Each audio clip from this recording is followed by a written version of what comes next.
everyone, we're back for day 4 with a butternut sage soup. This one is so good, it tastes like fall is right in your mouth. You guys are gonna love it. I'm ready. It's really tasty. So we're gonna start with a butternut squash. If you don't wanna take it and take it apart yourself, you can easily just buy it pre-cubed up in your grocery store, but I will show you how to do it a little shortcut way. Nice.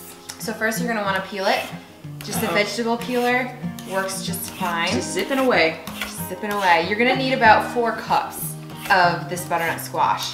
So I don't think it'll be the whole one, we will see, but we should probably just be able to use the nice end up here. Down here on the bottom is where all the seeds are. So we're gonna try to avoid doing any extra work if we don't have to, right? Let's do that.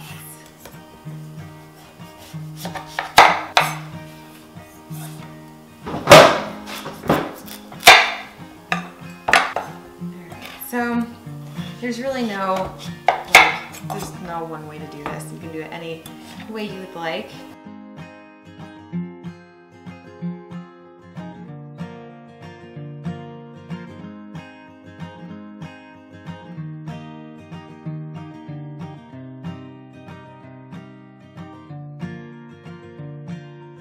So start by adding your freshly cut butternut squash to your pot. And then next, we're gonna add a couple stalks of celery.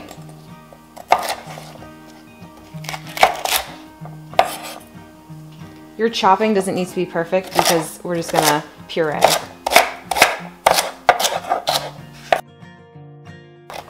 Next, we're gonna add an onion.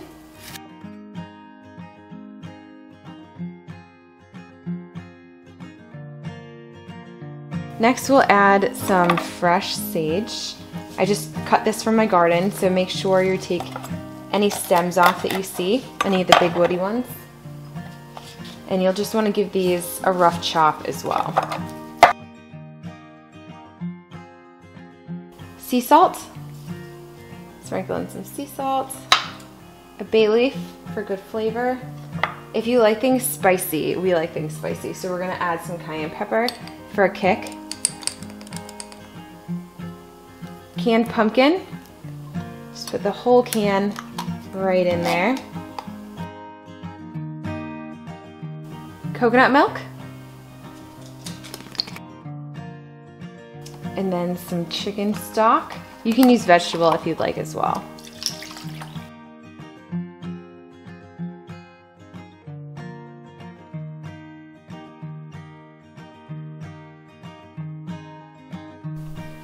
You're gonna put your pot on the stovetop and cook on medium heat for about 30 minutes until the squash is completely cooked through. So after it's been simmering for about 30 minutes, it will look something like this, and use your fork to test to make sure that the butternut squash is totally cooked through and that your fork will easily slide in there. Now that the soup has been simmering on the stove for about 30 minutes, the butternut squash is nice and soft. We're just gonna take our blender. If you have an immersion blender, you can just put it right in there and make the process way easier and with way less dishes, but I only have this, so we'll make do. So you're just gonna take a ladle and slowly scoop the soup up into your food process, or sorry, up into your blender. And all we're gonna do is just blend it up, really simple. Smells so good, oh my God.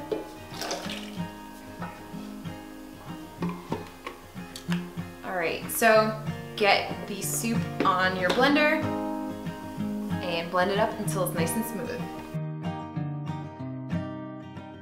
So my blender wasn't big enough to fit all the soup in once, so I blended part of it, and now I'm going to put it in another container so I can blend the rest of it and then mix it all together. Alright, now we've added all parts of the blended soup together, just in case there was more flavoring in one batch than the other batch. It's a way to make it nice and even. And then we'll just ladle it into our bowls. It makes a lot of soup. It's, you know, pretty simple to throw it together, and you'll get a lot of servings out of this. If you want, you can add some meat to it or something. You can add some rosemary, some thyme, any other of those good fall flavorings, just to make it, you know, a little more unique, a little bit more your own. So that is day 4's recipe. Be sure to tune back tomorrow and check your email. We have a delicious sweet treat dessert recipe that's really, really easy to make. So delicious. We're excited to go make this now. Yes, right now. We'll see you soon. Bye, take care. Bye.